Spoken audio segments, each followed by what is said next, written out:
വികസന വേദിയുടെ രണ്ടാമത്തെ എപ്പിസോഡിലേക്ക് എല്ലാവർക്കും സ്വാഗതം. പത്തനംതിട്ട ജില്ലയിലെ മല്ലപ്പുഴശ്ശേരി പഞ്ചായത്തിലെ സമഗ്ര വികസനം ലക്ഷ്യം വെച്ചുകൊണ്ടുള്ള ഒരു പ്രോഗ്രാമാണ് ഇത്. ഈ വികസന വേദിയിൽ നമ്മോടൊപ്പമുള്ളത് അജയകുമാർ വല്യൂഴത്തിൽ. ഈ വേദി നിങ്ങൾക്ക് പറയുവാനായിട്ടുള്ളതാണ്. നിങ്ങളുടെ മനസ്സിലെ ആശയം അതാണ് പുറത്തേക്ക് വരേണ്ടത്. ഈ 5 വില്ലേജുകളിൽ കൂടി വരുന്ന ഭാഗങ്ങൾക്ക് ജലസേചനം നടത്തുന്നതും മറ്റുമായി നമ്മുടെ നാരങ്ങാനം ഭൂതത്താൻകെട്ട് ഭാഗത്തുനിന്ന് വലിയ തോട്, ആ തോട് ഉത്ഭവിച്ച് നമ്മൾ കോഴിത്തോട് പമ്പാ നദിയിൽ ചേരുന്നു. ഈ തോടെന്ന് പറയുന്നത് നമ്മുടെ ആ പ്രദേശങ്ങളിലുള്ള ഒരു ജലസംഭരണി, നീരൊഴുകുന്ന ജലസംഭരണിയോടാണ്. ഈ തോടിനെ 2 സൈഡും നമ്മൾ സമാന്തരമായി റോഡുകൾ നിർമ്മിച്ചു കഴിഞ്ഞാൽ എല്ലാ ഗ്രാമങ്ങൾ തോറും ആ സഞ്ചാരയോഗ്യമാകും. കിടങ്ങന്നൂർ പുഞ്ച, ആറന്മുള പുഞ്ച, നീറുളാഹം ഈ പ്രദേശം എല്ലാം നമ്മൾ പുഞ്ചയാണ്. അത് കൃഷിയുക്തമാക്കുന്നത് 5 മാസത്തിന് വേണ്ടി മാത്രമേ എടുക്കത്തുള്ളൂ. അത് സമ്മർ സീസണിലായിരിക്കും കൃഷിക്ക് ഉപയോഗിക്കുന്നത്. ആ കൃഷിക്ക് ഉപയോഗിക്കുന്ന ഭാഗം 5 മാസം കഴിഞ്ഞതിന് ശേഷം ഇത് വലിയ ജലസംഭരണിയാണ് ഈ പുഞ്ചകൾ. ഈ പുഞ്ചയിൽ ആറ്റിൽ നിന്ന് വെള്ളം പൊങ്ങുമ്പോൾ നമ്മൾ മത്സ്യങ്ങൾ നാച്ചുറലായിട്ട് ഈ പാടശേഖരങ്ങളിൽ കയറി പ്രവേശിച്ച് അത് വളർന്ന് വലുതാകുന്നു. അന്ന് ധാരാളം ആൾക്കാർ എല്ലാ ഭാഗത്തു നിന്നും വന്ന് മത്സ്യത്തെ പിടിച്ചുകൊണ്ട് പോകും. അപ്പം ഇതിനെയൊക്കെ ലക്ഷ്യം വെച്ചിട്ട് ഫിഷറീസ് ഡിപ്പാർട്ട്മെൻറ്റിനെ അതിനെ കോർത്തിണക്കാം, ജലസേചന വകുപ്പിനെ കോർത്തിണക്കാം, കാർഷിക ടൂറിസം സംവിധാനം, നിന്നുപോയ കരിമ്പ് കൃഷി, ആ കരിമ്പ് കൃഷി നമ്മൾ കൃഷി എടുത്തു കഴിഞ്ഞാൽ അതിനകത്തുനിന്ന് നമ്മൾ ഇവിടെ തന്നെ ഇതിൻ്റെ ഓരോ നെൽകൃഷി ചെയ്ത് കഴിഞ്ഞാൽ മൂല്യവർദ്ധിത ഉൽപ്പന്നങ്ങൾ ഇവിടെ തന്നെ നമ്മൾ ആക്കുകയാണ്. ഇപ്പം നമ്മുടെ ഗ്രാമത്തിൽ തന്നെ ബേസിക് ആയിട്ടുള്ള വികസനം ഈ ടൂറിസത്തിൽ കൂടെ നമുക്ക് കൊണ്ടുവരാൻ സാധിക്കും. ടൂറിസവുമായിട്ട് ബന്ധപ്പെട്ട കാര്യങ്ങൾ എനിക്ക് അറിയാവുന്നതുകൊണ്ട് ഒരു ടൂറിസം പ്രോജക്റ്റിൻ്റെ റിപ്പോർട്ട് ഞാൻ ഉണ്ടാക്കിയിട്ടുണ്ട്. നമ്മുടെ പുലയൻകോട് പുഞ്ച ഉദ്ദേശം 50 വർഷത്തിൽ കൂടുതലായി കൃഷി ചെയ്യാൻ കിടന്നിട്ട് അത് ഒരു ജലാശയമാണ്. ഇപ്പം അതിൻ്റെ മുണ്ടംകുളത്ത് ഒരു ഷട്ടറിട്ട് വാട്ടർ ലെവൽ കൺട്രോൾ ചെയ്താൽ ഈ ഉത്തമം പറഞ്ഞ മാതിരി അവിടെ ഒരു 5 തുരുത്തുണ്ട് അതിനിടയ്ക്ക്. അതെല്ലാം മോഡിഫൈ ചെയ്ത് കഴിഞ്ഞാൽ അത്യാവശ്യം കുറേ ഭാഗങ്ങൾ നമ്മൾ ജലാശയം കൺട്രോൾ ചെയ്ത് കൂടുതൽ വിളവെടുത്താൽ ഒരു ഇന്റർനാഷണൽ സീ പ്ലെയിൻ സർവീസിന് അനുയോജ്യമായ ഒരു സ്ഥലമാണത്. അതിൻ്റെ ബാക്കി ഭാഗങ്ങൾ അതിനോട് അനുബന്ധിച്ച ഒരുപാട് കാര്യങ്ങൾ ചെയ്യാൻ കാണും. അനന്തമായ സാധ്യത ടൂറിസം മേഖലയിൽ നമുക്ക് ഷെയർ ചെയ്യാനായിട്ട് സാധിക്കും. വിപണന സാധ്യത ഇവിടെ തീരെയില്ല. പഞ്ചായത്ത് ലെവലിലല്ല, കുറച്ചുകൂടെ വിപുലമായിട്ട് ഒരു ഫാർമേഴ്സ് പ്രൊഡ്യൂസ് ഓർഗനൈസേഷൻ ഉണ്ടാക്കി കഴിഞ്ഞ് കൃഷിയിലേക്ക് നമുക്ക് മുന്നോട്ട് പോകാം. ഇതിലേത് തരത്തിലാണോ നമുക്ക് ചെയ്യാൻ കഴിയുക ആ തരത്തിലൊക്കെ നമുക്കതിൽ ഇടപെടലുകൾ നടത്താൻ സാധിക്കും. ഫാർമേഴ്സ് പ്രൊഡ്യൂസിംഗ് ഓർഗനൈസേഷൻ അല്ലേ, അത് ശരിക്കും കേരളത്തിന് പുറത്ത് എല്ലാവരും അത് വളരെ നല്ല രീതിയിൽ അത് കൊണ്ട് നടക്കുന്നുണ്ട്. 6 പഞ്ചായത്തുകൾക്ക് കൂടിയിട്ടാണ് ഒരു ഫാർമേഴ്സ് പ്രൊഡ്യൂസിംഗ് ഓർഗനൈസേഷന് കൊടുത്തിരിക്കുന്നത്. അതിന്റെ വിശദത്തിലേക്ക് നമുക്ക് പിന്നീട് ഇരുന്ന് ചർച്ച ചെയ്യാം. ആരോഗ്യ മേഖലയെ കുറിച്ചാണ് ഈ പഞ്ചായത്തിലേത് സംസാരിക്കാനുള്ളത്. PHC സെന്റർ എന്ന് പറയുന്നത് പുന്നക്കാടാണ്. ബിൽഡിംഗ് പണികളും കാര്യങ്ങളും എല്ലാമായി ഈ പഞ്ചായത്തിന്റെ പടിഞ്ഞാറേ അതിരെന്ന് പറയുന്നത് പാർത്ഥസാരഥി ക്ഷേത്രത്തിന്റെ മതിന് മുതൽ ഫ്രണ്ടിലോട്ടാണ്, തറയമുക്കിലോട്ട്. അവിടുത്തെ 1-ാം വാർഡ്, 2-ാം വാർഡ്, ഇപ്പോഴത്തെ പുതിയ വാർഡാണ് പോലീസ് സ്റ്റേഷന്റെ തെക്ക് സൈഡിലുള്ള പഴയ 13, ഇപ്പോഴത്തെ 14-ാം വാർഡ്, 2-ാം വാർഡുമുണ്ട്. ആ മേഖലയിൽ, ആ ഏരിയയിൽ ഒരു സബ് സെന്റർ ഇല്ല. അവിടെ ഒരു സബ് സെന്റർ ഉണ്ടെങ്കിൽ നമുക്ക് ആ ഏരിയയിലെ ആൾക്കാർക്ക് ഇവിടെ വരാതെ അവിടെ പോകാനും മരുന്നുകൾ വാങ്ങാനും എല്ലാം സാധിക്കും. അത് ഗുണകരമായ ഒരു കാര്യം, നല്ലൊരു സജഷനാണ്. പുന്നക്കാട് തന്നെ കുടുംബാരോഗ്യ കേന്ദ്രത്തിൽ വേണമെന്ന് നിർബന്ധമുണ്ടോ? ഞാൻ 15 സെന്റ് സ്ഥലം ദാനമായിട്ട് എഴുതി കൊടുക്കാൻ അവിടെ സമ്മതപത്രം കൊടുത്തിട്ടുണ്ട്. അതിന്റെ ബാക്കി പണി തീരുമ്പോൾ ഞങ്ങൾ കൊടുത്തോളാം ബാക്കി കൂടെ. കുറിച്ചിട്ടുള്ള കാഴ്ചപ്പാട് പറയാനാണ് ഇവിടെ നമ്മൾ ഈ പ്രോഗ്രാം വികസന വേദി സംഘടിപ്പിച്ചത്. പക്ഷേ ഇവിടെ തന്നെ ഈ വക കാര്യങ്ങൾ കൃത്യമായി തീരുമാനമാവുന്നു. അജയേട്ടാ, ഇങ്ങനെ നമ്മൾ കൂടിയിരിക്കുമ്പോഴാണ് ചർച്ച എന്ന് പറയുന്നത്. ആ ചർച്ചയിൽ തന്നെ പരിഹാരം കാണുക എന്ന് പറയുന്നത് അത് അത്ഭുതമാണ്. 90% പേരും കൃഷി കൊണ്ട് ജീവിച്ചിരുന്നവർ ഇന്ന് പട്ടിണി കഴിയുകയെന്ന് പറയാം. അവർ വേറെ പണിക്കൊക്കെ പോയിട്ടാണ് ഇന്ന് ജീവിക്കുന്നത്. പന്നിയാണ് നമ്മൾക്ക് കൃഷിക്ക് മുടക്കുക. പിന്നെ ചിലർ ചുരുക്കം ചുറ്റുമതിലും ചുറ്റുവേലിയുള്ള ചുരുക്കം ചിലർ കൃഷി ചെയ്യുന്നുണ്ട്, ചിലർ അത് പാട്ടത്തിന് കൊടുക്കുന്നുണ്ട്, ചിലർ അത് ഒന്നും ചെയ്യാതെ ചുമ്മാതെ ഇട്ടേക്കുന്നുണ്ട്. ഇന്ന് നമ്മുടെ നാട്ടിൽ നോക്കിയിട്ട് എത്ര പേര് കൃഷി ചെയ്യുന്നുണ്ട്? കൃഷി ചെയ്യുന്നില്ല. കാരണം എന്താ? ഈ ഒരു പന്നി തന്നെയാണ് ശല്യം. പന്നിയെ പേടിച്ചിട്ടാണ്. അതിനെ ഒതുക്കാൻ നമ്മുടെ സർക്കാരിനെ എന്തെങ്കിലും ചെയ്യുമോ, അല്ലെ നാട്ടുകാർക്ക് ചുമ്മാ വിട്ടുകൊടുത്താൽ നാട്ടുകാരെങ്കിലും അടിച്ചു കൊന്ന് കളയുവോ തിന്നുവോ എന്തുവേം ചെയ്തുകൊള്ളു. എന്തായാലും തിന്നാൻ ഉള്ള പെർമിഷൻ കിട്ടാൻ സാധ്യതയില്ല. തീർച്ചയായിട്ടും നമുക്ക് കളക്റ്റീവായിട്ടുള്ള പഞ്ചായത്തിലെ എല്ലാ കർഷകരെയും ഒന്നിപ്പിച്ചുകൊണ്ട് അങ്ങനെ മൊത്തം പഞ്ചായത്തിൽ നിന്നാകുമ്പോൾ അതിൽ ശ്രദ്ധ ഉണ്ടാകും.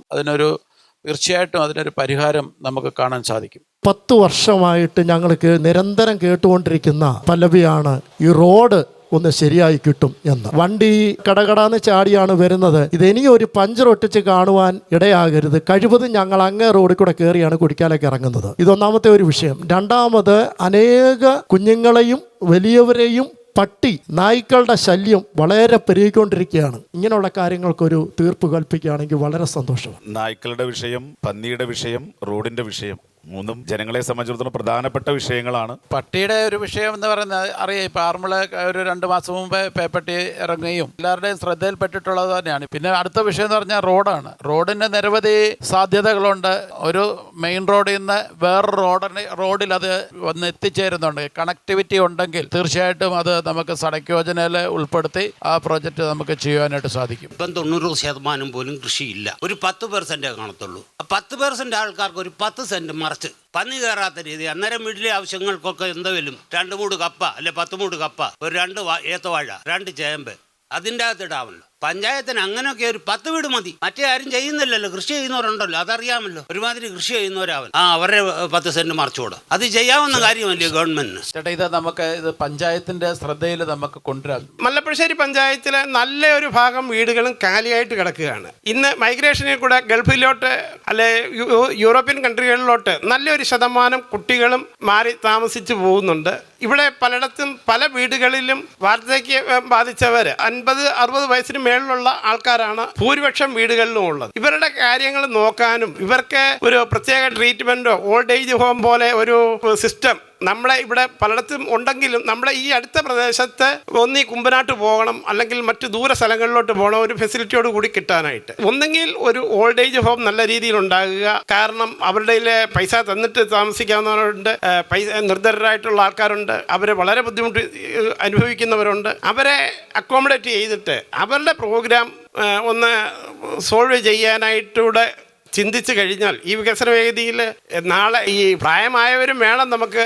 അവരെ വഴിയിൽ തള്ളാനൊക്കത്തില്ല. അവരെ നടതള്ളാതെ ഇരിക്കാനായിട്ട് ഒരു സിസ്റ്റമാറ്റിക്കായിട്ട് കുറച്ച് സ്ഥലം കണ്ടെത്തി അവിടെ വീട് ഒരു കെട്ടിടമോ വല്ലതും പണിഞ്ഞ് ട്രീറ്റ്മെൻറ്റോ അല്ലെങ്കിൽ ഏതെങ്കിലും ഒരു ഭാഗത്ത് നമ്മുടെ ഈ പഞ്ചായത്തിനുള്ള അടുത്തുള്ള പ്രദേശങ്ങളിലോ ഉണ്ടാക്കി കഴിഞ്ഞാൽ വളരെ നന്നായിരിക്കും. നമ്മുടെ മാതാപിതാക്കളെ വഴിയിൽ തള്ളാനുള്ളതാണോ ചിന്തിക്കണം. അതൊരിക്കലും നമ്മൾ പ്രൊമോട്ട് ചെയ്യാൻ പാടില്ല. പക്ഷേ ചേട്ടൻ പറഞ്ഞത് ഒരു വസ്തുതയുമാണ്. പൊതു ശ്മശാനം വളരെ അത്യന്താപേക്ഷിതമായിട്ടാണ് ഉണ്ട്. സ്പോർട്സ് ഗ്രൗണ്ട് നമുക്ക് പഞ്ചായത്തിനില്ല. ഗ്രൗണ്ടും കൂടെ കിട്ടിയാൽ വളരെ ഉചിതമായിരുന്നു. ഈ ശ്മശാനം എല്ലാ സ്ഥലത്തും ഒരു പ്രധാനപ്പെട്ട വിഷയമാണ്. പല സ്ഥലത്തും മുൻപുണ്ടായിരുന്ന ശ്മശാനങ്ങളിൽ 4 പുറമൊക്കെ വീടുകൾ വന്നു, പിന്നീട് അത് ശ്മശാനം ഉപയോഗിക്കാൻ പറ്റാത്ത അവസ്ഥകളുണ്ട്. അപ്പം അതൊരു വലിയ വിഷയമാണ്. ഒരു സമൂഹത്തെ വാർത്തെടുക്കണമെങ്കിൽ ഒരു കളിസ്ഥലം ആവശ്യമാണ് അല്ലേ? അത് നല്ലൊരു പോയിന്റാണ്. കുട്ടികൾ ആ കായിക താരങ്ങളായി മാറാൻ സാധിക്കും. അല്ലെങ്കിൽ തന്നെ അവർക്ക് ആരോഗ്യം അവർക്കുണ്ടാവുമല്ലോ.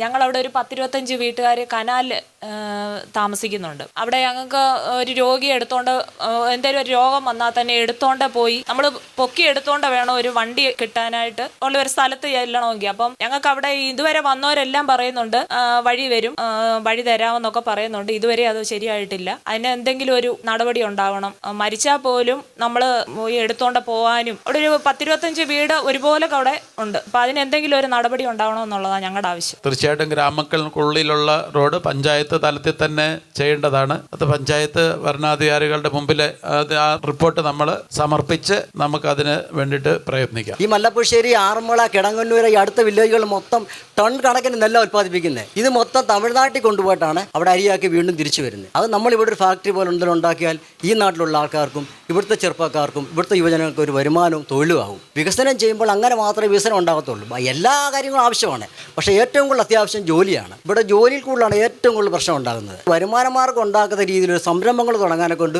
ബഹുമാനപ്പെട്ട ഭാഗത്തു നിന്ന് ഉണ്ടാകണം. കാർഷിക വിളകൾ ഇവിടെ ഉൽപ്പാദിപ്പിക്കുന്നത് മുഴുവൻ ഇവിടെ തന്നെ സംസ്കരിച്ച് അത് ഇവിടുത്തെ ആളുകൾക്ക് അതുമൂലം തൊഴിലും സാധ്യതകൾ ഉണ്ടാവണം എന്നുള്ളതാണ് അദ്ദേഹത്തിന്റെ ഒരു ആവശ്യം. അതൊരു നല്ലതാണ്. ഒരു സ്വയം പര്യാപ്തമായിട്ടുള്ള ഗ്രാമങ്ങൾ ഗാന്ധിജിയുടെ കൂടെ സ്വപ്നങ്ങളായിരുന്നു എന്ന് നമുക്കറിയാം. അപ്പോൾ അനന്തമായ സാധ്യത ഉള്ള ഒരു വിഷയമാണ് ഇപ്പം പ്രിയ സഹോദരൻ പറഞ്ഞത്. അതിന് ഈ നാട്ടിലുള്ളവരെല്ലാവരും കൂടെ ഒന്നിക്കണം. ആരും ഇവിടെ ഇൻവെസ്റ്റ് ചെയ്യാതെ എല്ലാവരും ബാങ്കിൽ. മാനേജർ എന്നോട് പറയുന്ന സാറ് മാത്രമായി പൊട്ടം ബുദ്ധി കാണിച്ചത്. മറ്റുള്ളവരെല്ലാം ഇവിടെ ഇട്ടേച്ച് 2% കിട്ടിയാലും ബാങ്കിലെ പലിശ എടുത്ത് ജീവിക്കുന്ന ആൾക്കാരായി കുഴിക്കാനുള്ള. ഇവിടെ നമ്മുടെ നാട്ടിൽ തന്നെ എന്തെങ്കിലുമൊക്കെ ചെയ്ത് വിജയിപ്പിക്കാനുള്ള സംവിധാനം നാട്ടുകാർക്ക് വേണ്ടി എന്നുള്ള രൂപത്തിലും കൂടി ചെയ്യാം അല്ലേ ചേട്ടാ? ചേട്ടൻ്റെ വിഷയം പൈസ ഇൻവെസ്റ്റ് ചെയ്യാൻ നിങ്ങൾക്ക് ആളുണ്ട് കേട്ടല്ലോ. അപ്പം ലാഭകരമായ ഒരു ബിസിനസ് നമ്മൾ ചെയ്തു കഴിഞ്ഞാൽ ചേട്ടൻ അതിൽ പങ്കെടുക്കും അല്ലേ? തീർച്ചയായിട്ടും നമ്മളത് പ്ലാൻ ചെയ്തിട്ട് ഇവിടെ ജോലി സാധ്യത വേണമെന്ന് പറഞ്ഞു പ്രിയ സഹോദരൻ. ഇതൊക്കെ വരും? ഇതൊക്കെ ഇങ്ങനെ ചർച്ചയിലൂടെയാണ് നമുക്ക് വരിക. ഒരുപാട് ആൾക്കാർ നമ്മുടെ പള്ളിയോടങ്ങളുമായിട്ട് ബന്ധപ്പെട്ട് പള്ളിയോടത്തിൽ കയറുന്ന ആൾക്കാരാണ് നമ്മുടെ നാട്ടിലുള്ളവർ. അപ്പോൾ അതിലൊരു 3/4 ആൾക്കാരും നീന്തൽ അറിയാത്ത ആൾക്കാരാണ്. ഈ നീന്തൽ അറിയാത്ത ആൾക്കാർ പള്ളിയോടത്തിൽ കയറുന്നതുകൊണ്ട് എപ്പോഴെങ്കിലും പള്ളിയോടം പറഞ്ഞാൽ അപകടങ്ങൾ ഉണ്ടാകാൻ സാധ്യത. അപ്പം അതിനൊരു പരിഹാരം എന്ന നിലയിൽ ഇവിടെ ചൂണ്ടിക്കാണിക്കാൻ സാധിക്കുന്ന ഒരു പ്രദേശമാണ് ഈ മുല്ലശ്ശേരി ചിറ. അത് നീന്തൽ പരിശീലന കേന്ദ്രമാക്കി മാറ്റാൻ സാധിക്കും. അവിടെ ബോട്ടിങ് സൗകര്യം ഉണ്ടെങ്കിൽ നിരവധി ആൾക്കാർ അവിടെ വരികയും ഈ ബോട്ടിങ്ങുകളിലും അതേപോലെ അവിടുത്തെ പാർക്കിലും ഒക്കെ ഇരുന്നുകൊണ്ട് അവിടെ സമയം ചെലവഴിക്കാൻ നമ്മുടെ നാട്ടിൽ അങ്ങനെ ഒരു സൗകര്യങ്ങളോ സംവിധാനങ്ങളില്ല. അപ്പോൾ നമ്മുടെ നാട്ടിലെ ആൾക്കാർക്ക് ഒരു എൻജോയ്മെൻറ്റിനുള്ള ഒരു വലിയ കേന്ദ്രമാക്കി അവിടെ പരിവർത്തനം ചെയ്ത് ഒരു വലിയ കേന്ദ്രമാക്കി മാറ്റാൻ സാധിക്കും. അതിന് വേണ്ട റിപ്പോർട്ടുകൾ തയ്യാറാക്കി നമുക്ക് പഞ്ചായത്തിനെ സമീപിച്ച് അതിനു വേണ്ടിയിട്ട് ഇറങ്ങിത്തിരിക്കേണ്ടി വരും. അവിടെയും ഞാൻ പറയുന്നു, കൂട്ടായിട്ട് ഉള്ള പരിശ്രമം. നമ്മുടെ ഈ റോഡിൽ വഴി ഈ കോവിഡിന് മുമ്പ് വരെ തിരുവനന്തപുരത്തിന് 2 ഫാസ്റ്റ് പാസഞ്ചർ സർവീസ് കോട്ടയത്ത് നിന്നുണ്ട്. രാവിലെ 5 മണിക്ക് ചെമ്പകപ്പാറ, തിരുവനന്തപുരത്ത് എന്നിട്ട് ചെമ്പകപ്പാറ പോകുന്ന ഒരു ബസ്, അത് മല്ലപ്പള്ളി പുല്ലാട് വന്ന് കോഴഞ്ചേരി വന്നിട്ട് തെക്കേമല ഈ റൂട്ടിൽ കൂടെ ചെന്ന് തുമ്പലക്കടവ് ചെന്ന് കുളനട ഇറങ്ങിയായിരുന്നു പോകുന്നത്. രണ്ടാമതൊന്നുണ്ടായിരുന്നു, അത് വളരെ വർഷങ്ങൾക്ക് മുമ്പ് നിന്നുപോയി. 8 മണിക്ക് അവിടെ നിന്ന് വിട്ട്, അതും ചെമ്പകപ്പാറയായിരുന്നു. ഈ 2 സർവീസ് ഉണ്ടായിരുന്നു. ഇന്ന് നിലവിൽ ഈ 2 സർവീസും ഇല്ല. ഈ ബസ്സിൻ്റെ ഒരു സർവീസ് ഒന്നെങ്കിലും പുനരാരംഭിക്കാൻ തുടങ്ങിയാൽ ഇവിടുത്തെ ആൾക്കാർക്ക് തിരുവനന്തപുരത്തിന് പോകുന്നതിന് വളരെ സൗകര്യമായിരിക്കും. ഇതിൻ്റെ അധികാരികൾ, ഇപ്പോൾ ഗണേഷ് കുമാർ സാറാണല്ലോ മിനിസ്റ്റർ, അപ്പോൾ ഈ പ്രദേശത്തുള്ളവരെല്ലാവരും കൂടി ഒരു മാസീവ് സിഗ്നേച്ചർ, ഒരു പരാതി തയ്യാറാക്കി ഒപ്പുശേഖരണം നടത്തി കൊടുത്തത്. അത് നമുക്ക് സംസാരിക്കാം. അത് തീർച്ചയായിട്ടും അത് നമ്മുടെ ഇതിനകത്ത് ഉൾപ്പെടുത്തിയിട്ട് പഞ്ചായത്തിനോടും ആവശ്യപ്പെടണം. പഞ്ചായത്തും ഈ ആവശ്യം ഉന്നയിക്കണം. മല്ലപ്പുഴശ്ശേരി പഞ്ചായത്തിൽ വികസന ചർച്ച വളരെ സജീവമായിരുന്നു. ഈ പഞ്ചായത്തിൽ ആവശ്യമുള്ള വികസനങ്ങളെക്കുറിച്ച് വളരെ കൃത്യമായ ചർച്ചകൾ ഉയർന്നു വന്നു. ഇവിടെ ഈ ചർച്ചയിൽ സജീവമായി പങ്കെടുത്ത എല്ലാവർക്കും നന്ദി, നമസ്കാരം.